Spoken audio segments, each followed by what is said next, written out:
അപ്പോൾ ഒരു വാർത്തയിലേക്ക് നമുക്ക് പോകാം. ചോദ്യങ്ങൾ നേരിടാൻ സിനോജ് വന്നു നിൽക്കുന്നുണ്ട്. Reporter breaking. സംസ്ഥാനത്തെ എയ്ഡഡ് സ്കൂളുകളിൽ ഭിന്നശേഷി നിയമനം അട്ടിമറിക്കപ്പെടുന്നതായി പരാതി. അർഹതയില്ലാത്തവർ ഭിന്നശേഷി സർട്ടിഫിക്കറ്റ് ഹാജരാക്കി ജോലി നേടുമ്പോൾ യഥാർത്ഥ ഭിന്നശേഷിക്കാർ തെരുവിൽ പാട്ടുപാടിയും ലോട്ടറി വിറ്റും നടക്കുകയാണെന്ന് ഫെഡറേഷൻ ഓഫ് ദ ബ്ലൈൻഡ്. അർഹതയില്ലാത്തവർ ഭിന്നശേഷി സർട്ടിഫിക്കറ്റ് കരസ്ഥമാക്കുന്നത് സർക്കാർ തടയുന്നില്ലെന്ന് ഫെഡറേഷൻ ഓഫ് ദി ബ്ലൈൻഡ് ആരോപിച്ചു. അവരുടെ പ്രതികരണത്തിലേക്ക്.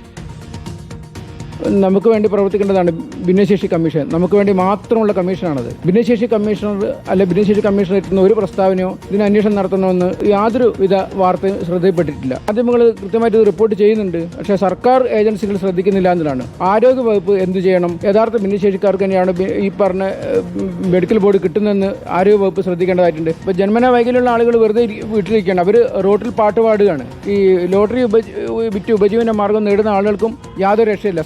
ഞാൻ 97 എംപ്ലോയ്മെൻറ്റ് രജിസ്റ്റർ ചെയ്ത് കാത്തിരിക്കുന്ന ഒരാളാണ്. ഇപ്പോൾ എൻ്റെ പ്രായം കഴിഞ്ഞു. അപ്പോൾ അത്രയും നേരം കാത്തിരുന്നിട്ടും എനിക്ക് യാതൊരു ഗുണവും ഇതുവരെ ഉണ്ടായിട്ടില്ല. ഒരു വിളിക്കുക അല്ലെങ്കിൽ ഒരു നിയമനം തരിക ഒന്നും ഉണ്ടായിട്ടില്ല. ടോട്ടലി ബ്ലൈൻഡാണ് ഞാൻ. ശരിക്കും പറയുന്നത് കേരളത്തിൽ നമ്മൾ ഭിന്നശേഷി സൗഹൃദമാക്കുക എന്നാണ്. പക്ഷേ എവിടെയാണ് ഈ സൗഹൃദമായിരിക്കുന്നത് മനസ്സിലായില്ല ഇതുവരെ. ഞങ്ങൾ വന്നപ്പെടുന്ന ഒരു സ്ഥലത്തും സൗഹൃദമായതായിട്ട് കാണുന്നില്ല. സർക്കാർ പറയുന്നുണ്ട്. എൻ്റെ വീട്ടിൽ 4 ബ്ലൈൻഡാണ്. ആകെ വരുമാനവർഗം ഞാൻ തന്നെയാണ്. ഇപ്പോൾ പല ഇൻ്റർവ്യൂകളും പങ്കെടുത്തിട്ടുണ്ട്. അതിലൊന്നും ജോലി കിട്ടിയില്ല.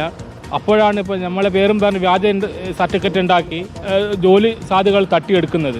അപ്പോൾ വ്യാജന്മാരെ കണ്ടെത്തി അർഹരെ നിയമിക്കുക, അതാണ് നമ്മളെ ആവശ്യം. സിനോജ് തോമസ് എത്തുന്നു നമുക്കൊപ്പം.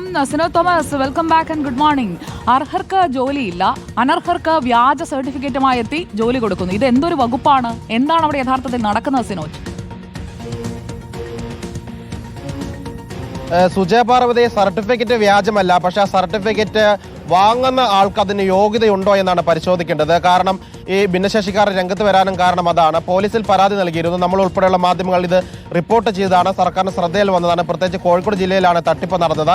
എയ്ഡഡ് മേഖലയിലെ വിദ്യാഭ്യാസ സ്ഥാപനങ്ങളിൽ സർക്കാർ ഭിന്നശേഷിക്കാർക്കുള്ള നിയമനങ്ങൾ വേഗത്തിലാക്കിയിട്ടുണ്ട്. അത് മറപിടിച്ചുകൊണ്ടാണ് ചില ആളുകൾ ഈ ഭിന്നശേഷി സർട്ടിഫിക്കറ്റ് കരസ്ഥമാക്കുന്നത്. മെഡിക്കൽ ബോർഡാണ് ഈ സർട്ടിഫിക്കറ്റ് നൽകുന്നത്. അതുകൊണ്ട് തന്നെ ആ സർട്ടിഫിക്കറ്റ് ഒറിജിനലാണ്. പക്ഷേ ഇത് വാങ്ങുന്ന ആളുകൾ ഇത് യോഗ്യരാണോ എന്നാണ് അന്വേഷിക്കേണ്ടത്. പോലീസിൽ പരാതി നൽകിയപ്പോഴും പോലീസ് ഈ സർട്ടിഫിക്കറ്റ് ഒറിജിനലാണോ എന്ന് മാത്രമാണ് അന്വേഷിച്ചത്. അത് സർട്ടിഫിക്കറ്റ് ഒറിജിനലാണെന്ന് കണ്ടെത്തി പോലീസ് അന്വേഷണം പലതലത്തിൽ നിർത്തിവെക്കുകയും ചെയ്തിട്ടുണ്ട്. അതായത് ഈ പണം കൊടുത്തുകൊണ്ട് ഈ മെഡിക്കൽ ബോർഡിനൊക്കെ തന്നെ സ്വാധീനിച്ചുകൊണ്ട് ഇടനിലക്കാർ വഴി ഈ സർട്ടിഫിക്കറ്റ് സ്വന്തമാക്കിക്കൊണ്ട് നിയമനങ്ങൾ സ്വന്തമാക്കുന്നുവെന്നാണ് ആരോപണമുള്ളത്. ഇതിൽ ഇടപെടേണ്ടത് ആരോഗ്യവകുപ്പാണ്. ഇത്തരത്തിൽ പരാതികൾ ഉയർന്ന ആളുകളെ വീണ്ടും മെഡിക്കൽ ബോർഡിന് മുന്നിൽ ഹാജരാക്കി അവർക്ക് പരിശോധന നടത്തി യഥാർത്ഥത്തിൽ അവർ ഭിന്നശേഷിക്കാർ തന്നെയാണോ, ഈ ജോലി നേടാൻ യോഗ്യരായവരാണോ എന്ന് പരിശോധിക്കേണ്ടത് ആദ്യത്തെ വകുപ്പ് എന്ന് പറയുന്നത് ആരോഗ്യ വകുപ്പാണ്. പിന്നീടുള്ളത് വിദ്യാഭ്യാസ വകുപ്പും തൊഴിൽ വകുപ്പാണ്. ഈ 3 വകുപ്പുകളും ഇടപെടുന്നില്ല എന്നാണ് ഭിന്നശേഷിക്കാർ പറയുന്നത്. അതോടൊപ്പം തന്നെ ഭിന്നശേഷിക്കാർക്ക് വേണ്ടി പ്രവർത്തിക്കേണ്ട ഭിന്നശേഷി കമ്മീഷനും ഈ വിഷയത്തിൽ കേസെടുക്കാനോ സർക്കാരിനോട് ഇത്തരത്തിൽ അന്വേഷണം നടത്താനോ ആവശ്യപ്പെടുന്നില്ല എന്നാണ് ഭിന്നശേഷിക്കാർ പറയുന്നത്. കാരണം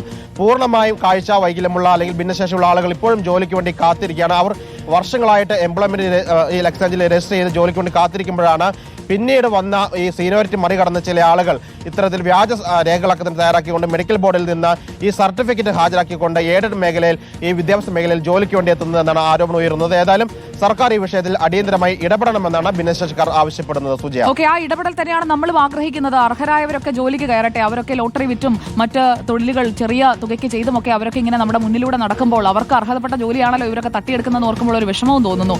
താങ്ക് യു. സിനോജ് തോമസ് ആണ് അപ്ഡേറ്റുമായി നമുക്കൊപ്പം ചേർന്ന്.